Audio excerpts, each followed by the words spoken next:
بسم اللہ الرحمن الرحیم۔ ناظرین السلام علیکم، میں ہوں آپ کا میزبان صابر شاکر وفاقی دارالحکومت اسلام آباد سے۔ ایک سروے ہوا ہے اور وہ ہے وزیر اعظم عمران خان اور ان کی حکومت کے بارے میں۔ اس کے نتائج کیا نکلے ہیں یہ آپ کو بتاؤں گا، اور خاص طور پہ وزیر اعظم عمران خان کو اس وقت اپوزیشن سے خطرہ ہے یا وزیر اعظم عمران خان کو کسی اور وجہ سے خطرہ ہے، اور کیا اقدامات کرنے چاہیے کہ وزیر اعظم عمران خان پوری اپوزیشن کو ایک ہی لمحے میں لپیٹ سکتے ہیں۔ یہ خبر آپ سے شیئر کروں گا۔ اس سے پہلے ایک IMF کی رپورٹ آئی ہے، اور وہ IMF کی رپورٹ پاکستان کی معیشت کے بارے میں بتا رہی ہے۔ اور پاکستان کی معیشت بظاہر جو سروے آ رہے ہیں، جو لگتا ہے اس کے مطابق تو پاکستان کے عوام جو ہیں وہ تنگ ہیں، لیکن IMF کیا کہتا ہے؟ IMF یہ کہتا ہے کہ پاکستان کا جو بجٹ خسارہ ہے وہ 6.9 ہے، اور مہنگائی 10.2% اضافہ ہوا ہے، 10% سے زیادہ کا اضافہ ہوا ہے مہنگائی میں۔ خسارہ 6.9%، اور شرح نمو جو ہے وہ ہے 4%۔ پاکستان کے ہمارے ادارے جو ہیں وہ 5.7 کلیم کر رہے ہیں، وہ کہتے ہیں 4% ہے۔ لیکن ایک اچھی بات یہ ہے، وہ یہ کہتے ہیں کہ پاکستان کی جو اکانومی ہے وہ بہتر سمت کی طرف بڑھ رہی ہے اور سٹیبلٹی کی طرف جا رہی ہے، اور کرونا کے باوجود پاکستان کی معیشت جو ہے وہ بہتر ہوئی۔ 3-4 کام اگر ہم کر لیں تو پاکستان جو ہے وہ کرائسس سے، بحران سے مستقل بنیادوں پہ نکل سکتا ہے، اور ان ملکوں کی صف میں شامل ہو سکتا ہے جن کے بارے میں کہا جاتا ہے کہ ان کی معیشت مضبوط ہے اور مضبوط بنیادوں پہ کھڑی ہے۔ اصل جو چیز ہے وہ ہے قرضے لینا اور دینا ایشو نہیں ہوتا۔ اگر آپ کے جو قرضے ہیں وہ اس سے مطابقت رکھتے ہیں کہ آپ کی شرح نمو کتنی ہے، آپ کی ترقی کی رفتار کیا ہے، تو اس سے کوئی فرق نہیں پڑتا کہ قرضے آپ کے کتنے ذمے ہیں۔ اگر آپ کی شرح جو نمو ہے اور ترقی کی رفتار ہے وہ بہت اچھی ہے تو پھر قرضے کوئی مسائل پیدا نہیں کرتے۔ جو ہمارے کاروباری لوگ ہیں وہ یہ بہت اچھی طرح جانتے ہیں کہ وہ بینکوں سے قرضے لیتے ہیں اور سارا سال کام کرتے ہیں، لیکن وہ ایک سائیکل چلتا رہتا ہے، پیسہ سائیکل میں رہتا ہے، کاروبار بھی ہوتا ہے اور کھاتہ داروں کو بھی پیسے ملتے ہیں۔ لیکن اگر آپ کا کاروبار ہی بیٹھا ہوا ہے اور آپ قرض پہ قرض لیے جا رہے ہیں اور آپ کی آمدن ہے نہیں، تو ایسی صورت میں وہ کمپنی بھی تباہ ہوتی ہے اور ملک بھی۔ تو IMF کے مطابق جی جو خسارہ ہے خسارہ منفی 4%، اور معاشی ترقی کی رفتار 4%، اور اس کے ساتھ ساتھ انہوں نے کہا ہے کہ جو حالیہ اقدامات کیے ہیں پاکستان نے، اس سے استحکام کے لیے یہ مناسب ہیں، معاشی استحکام کے لیے، اور معاشی اصلاحات سے روزگار کے نئے مواقع پیدا ہوں گے، نئی نوکریاں برآمد ہوں گی۔ اور جو طریقہ کار بتایا ہے وہ یہی ہے کہ جی پیداوار بڑھائی جائے۔ پیداوار اگر بڑھانی ہے، ایک تو ہمارے کارخانے ہیں، صنعتیں ہیں، ان کی پیداوار، دوسری ہے ہماری زرعی پیداوار۔ اگر زرعی پیداوار بڑھ جائے اور کسانوں کو مضبوط کیا جائے، کسانوں کو انسینٹیوز دیے جائیں، ان کو کھاد، بیج، پانی اور جو ان کے فرٹیلائزرز کی چیزیں ہیں وہ دی جائیں، تو میرا خیال ہے کہ پاکستان معاشی زرعی میدان میں اتنی ترقی کر سکتا ہے کہ آپ تصور نہیں کر سکتے۔ پاکستان کے پاس ماشاءاللہ سے اتنی زمین ہے پاکستانیوں کے پاس، لیکن اس کے لیے ضروری ہے کہ یہ سارے کام کیے جائیں اور سرمایہ کاری، نجی شعبے کو ترقی دی جائے، یہ ہے۔ اور دوسری جانب یہ کہا ہے کہ پاکستان کی معیشت بحالی کی طرف ہے۔ لیکن اب اس کا کمپیریزن کرتے ہیں آپ باقی دنیا کا کیا حال ہے، اور خاص طور پہ امریکہ کا۔ اس وقت امریکہ جو ہے اس کی اکانومی، یہ ایک رپورٹ میرے سامنے پڑی ہے، اور امریکی تاریخ میں جی پہلی مرتبہ جو قومی قرضہ ہے وہ $30 ٹریلین تک پہنچ گیا ہے، $30 کھرب تک۔ یہ ہے امریکہ کی معیشت کا حال، اور اب وہاں پہ خطرے کی گھنٹیاں بج رہی ہیں، تنقید ہو رہی ہے، اور پوچھا جا رہا ہے کہ یہ آخر حکمران جو ہیں وہ خواہ ریپبلکن ہوں یا ڈیموکریٹ ہوں، وہ کرتے کیا رہے ہیں، اور اتنے قرضے بڑھا دیے ہیں کہ آپ کو جو ڈیٹیل ہے آپ اندازہ کر سکیں گے۔ امریکی محکمہ خزانہ کی یہ رپورٹ ہے، اور اس میں کہا گیا جی کل قومی قرضہ جو ہے وہ $30 ٹریلین سے بڑھ گیا ہے، اور یہ رقم امریکی سالانہ اقتصادی پیداوار، جسے عام طور پر کل ملک کی پیداوار کہتے ہیں جیسے ہمارے ہاں ہے، کہا اس کے 130% کے برابر ہے، 130% کے برابر ہے۔ اور یہ قرضہ، یہ جو قرضے کی ہے حجم، یہ دنیا کا مقروض ترین ملک بن گیا ہے امریکہ، دنیا کا مقروض ترین ملک۔ ہمارے جو قرضہ ہے وہ ہے 82% شرح نمو کل ملک کی پیداوار کا، اور یہ قرضہ ہے 130% کے برابر ہو گیا ہے۔ اس سے آپ اندازہ کر سکتے ہیں کہ یہ معاملہ کہاں جا رہا ہے۔ امریکی وفاقی قرضہ جی سن 2019 کے آخر میں وہ کہتے ہیں جی یہ وبا پھیلی، یہ جو کووڈ تھی، اور اس وقت تھا 22 کھرب قرضہ تھا، 22 کھرب سے ایک سال میں یہ 5 کھرب ڈالر اور بڑھا اور یہ 27 کھرب تک پہنچ گیا۔ اس کے بعد مزید 2 کھرب ڈالر کا اضافہ کیا گیا اور اس وقت قرضہ ہے 30 کھرب ڈالر، اور یہ مطابقت نہیں رکھتا امریکہ کی جو شرح نمو ہے، ترقی کی رفتار ہے، اس سے مطابقت نہیں رکھتا، اور اس رفتار کے بعد امریکہ جو ہے وہ مقروض ترین ملکوں میں شامل ہو گیا ہے۔ سب سے زیادہ قرض دار ملک اس وقت جاپان ہے، جس کا قرضہ ملکی اقتصادی پیداوار کے 257% کے برابر ہے، 257%، ہمارا 82% ہے، یہ ذہن میں رکھیے گا۔ امریکہ کا 130%، جاپان کا 257%۔ دوسری ترقی پذیر معیشت یونان، اس کی وہ پہنچا ہوا ہے 207% پہ، اٹلی 155% پہ پہنچا ہوا ہے۔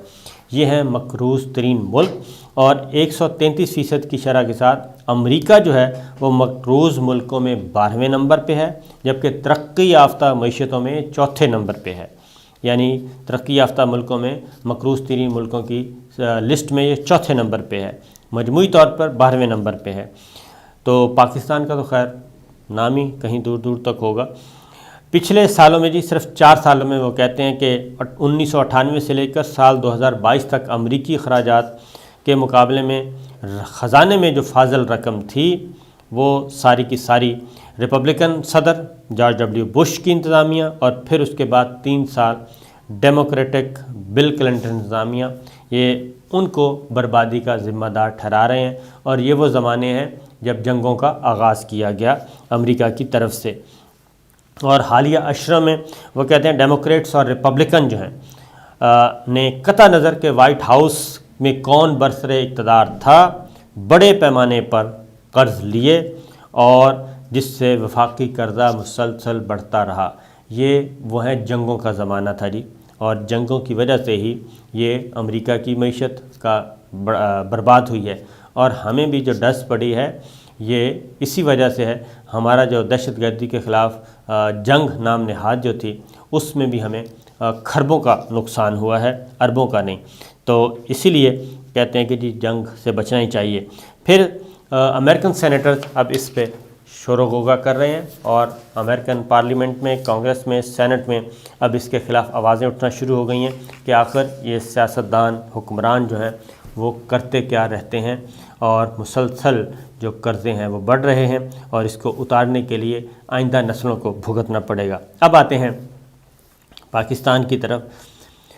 عمران خان صاحب نے پچھلے دنوں اپنے آپ کو کہا کہ وہ برانڈ ہیں، اور برانڈ کا مطلب ہے کہ مجھے کسی کی ضرورت نہیں ہے، اور میں جہاں چاہوں گا، جیسے چاہوں گا میں مارکیٹ ہو جاؤں گا، اور میری مارکیٹنگ بڑی بہتر ہے۔ اور مطلب ان کا یہ تھا کہ پاکستان تحریک انصاف جو ہے وہ عمران خان کا نام ہے، اور عمران خان ایک برانڈ ہے۔ عمران خان جہاں بھی جائے گا اس کو دنیا سنے گی، اور ووٹر اس کی طرف لپکے گا۔ سادہ الفاظ میں بتا رہا ہوں، برانڈ سے مراد یہی ہوتا ہے۔ جیسے مختلف یہ کھانے کے برانڈ ہیں، اور ادھر ہر وقت رش لگا رہتا ہے، وہ دکان کہیں بھی کھل جائے کسی بھی برانڈ کی، وہ خواہ برگر کی ہو، خواہ وہ چکن سے متعلق ہو، کوئی بھی ہو، نام لینے کی ضرورت نہیں ہے۔ اسی طریقے سے یہ گارمنٹس کے برانڈز ہیں، وہ بھی کہیں بھی کھل جائے، بس نام ٹیگ پڑا جاتا ہے اور اٹھا لی جاتی ہے، چیز خرید لی جاتی ہے۔ گاڑیوں کے برانڈ ہیں، اچھی گاڑیاں۔ تو اس حوالے سے خان صاحب کہہ رہے تھے کہ میں ہوں برانڈ، اور مجھے کسی کی ضرورت نہیں ہے۔ اور اس پہ اس کے بعد پھر ٹرینڈ بھی چلایا گیا، سوشل میڈیا پہ مارکیٹنگ کی گئی باقاعدہ طور پہ ڈیجیٹل میڈیا پہ، اور ان کے جو خاص لوگ ہیں وہ بھی میدان میں اترے اور خان صاحب کو برانڈ کے طور پہ کہا۔ ابھی بھی جب بھی پی ٹی آئی کے اندر کوئی آواز اٹھتی ہے تو یہی کہا جاتا ہے کہ کوئی فکر نہیں ہے، کوئی مسئلہ نہیں ہے، جب الیکشن میں اتریں گے تو یہ سب آوازیں ختم ہو جائیں گی، اور وزیر اعظم عمران خان صاحب جس پہ ہاتھ رکھیں گے وہی امیدوار ہوگا، اور وہی امیدوار اس لیے لوگ اس کو ووٹ دیں گے کہ وہ عمران خان کا ٹکٹ ہولڈر ہے۔ اب اس پہ سروے کروایا گیا۔ میں ذاتی طور پہ بھی اس بات کو، یہ کی بات مجھے اچھی نہیں لگی تھی، اس میں تھوڑا سا خود نمائی اور اپنے آپ کو اوور ایسٹیمیٹ کرنا اور تکبر کا پہلو بھی آ جاتا ہے۔ عاجزی انسان میں ہونی چاہیے، عاجزی کے بغیر ممکن نہیں ہے اللہ تعالیٰ کے سامنے سرنگو۔ تکبر نہیں کرنا چاہیے، غرور نہیں کرنا چاہیے، کیونکہ اللہ تعالیٰ کہتے ہیں کہ جب چاہیں وہ کسی کو اقتدار دے سکتے ہیں، جب چاہیں چھین سکتے ہیں۔ بہرحال اس پہ ایک کمپنی نے، ایک ادارہ ہے، آرگنائزیشن ہے، اس نے سروے کیا۔ یہ وہی ادارہ ہے جس نے سروے کیا تھا کہ عثمان بزدار صاحب وزیر اعلیٰ کی لسٹ میں نمبر 1 پہ ہیں اور وہ ٹاپ کر رہے ہیں، اور انہوں نے ہر شعبے میں عوامی رائے کے مطابق عثمان بزدار نمبر 1 وزیر اعلیٰ ہیں دستیاب وزرائے اعلیٰ کے بیچ میں۔ اب اسی نے یہ کیا ہے ایک سروے، اور اس کے مطابق جو چیز سامنے آئی ہے وہ یہ کہ پاکستانیوں نے پسند نہیں کیا، 46 پاکستانیوں نے وزیر اعظم عمران خان کو پسند نہیں کیا کہ وہ خود کو برانڈ کے نام سے کہیں، اور 19% صرف پاکستانی جو ہیں وہ اس حق میں نکلے کہ ٹھیک ہے، اچھی بات ہے، وزیر اعظم عمران خان نے اپنے آپ کو برانڈ کہا۔ اور جو نتائج آئے ہیں اس کے مطابق 62% عوام نے جی یہ کہا ہے کہ خیبر پختونخوا کے بلدیاتی انتخابات میں جو پی ٹی آئی کو شکست ہوئی ہے وہ ٹکٹوں کی غلط تقسیم پہ ہوئی ہے، اور 30% نے کہا کہ یہ کرپشن کی وجہ سے اور بری کارکردگی کی وجہ سے ہوئی ہے، اور اسی طرح 65% نے پی ٹی آئی کی شکست کی وجہ صوبے میں کرپشن کو بھی قرار دیا۔ 2 سروے ہوئے، قومی سطح پہ، ایک صوبے کی سطح پہ، تو دونوں کے رزلٹ مختلف آئے۔ اس لیے یہ سروے جو ہے اسے جنرل اندازہ تو لگایا جا سکتا ہے لیکن یہ حتمی نہیں ہوتے۔ 61% پاکستانی فارن فنڈنگ کیس میں عدالت کی جانب سے کلیئر قرار دینے کے حکومتی وزراء کے بیان کو بھی حقائق کے منافی سمجھتے ہیں۔ 77% پاکستانیوں نے مری میں جو سانحہ ہوا تھا وہ انہوں نے کہا کہ یہ ناگہانی آفت ہے، اس میں کسی کا کوئی، حکومت کا کوئی کردار نہیں، ان کی ناکامی نہیں کہا جا سکتا۔ اسی طریقے سے 84% پاکستانیوں نے مہنگائی کو سب سے بڑا مسئلہ قرار دے دیا ہے، 84% پاکستانیوں نے۔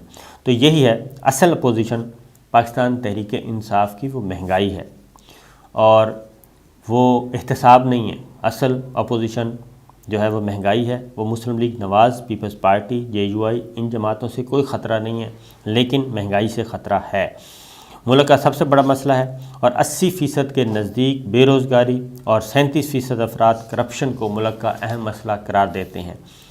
گزشتہ 3 ماہ میں مہنگائی کے اضافے کے سوال پر 99% نے شدید پریشانی کا اظہار کیا۔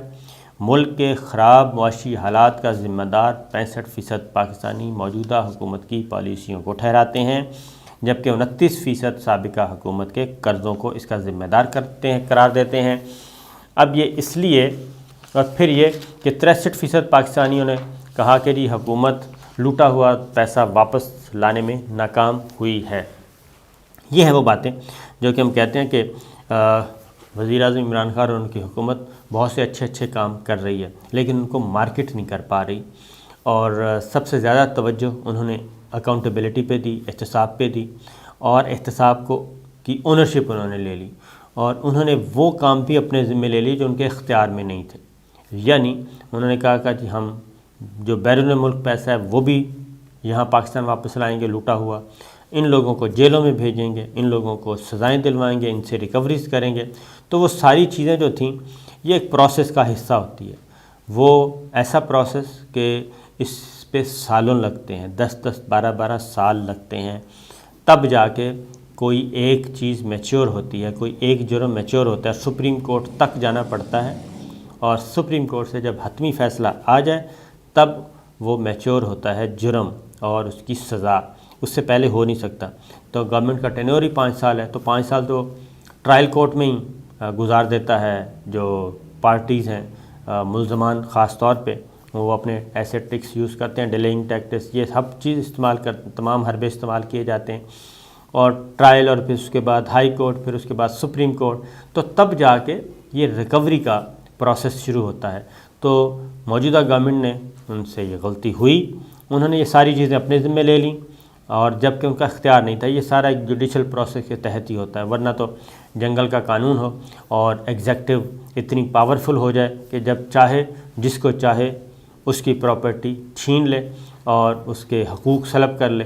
تو ان ساری چیزوں کے لیے عدالتیں موجود ہیں.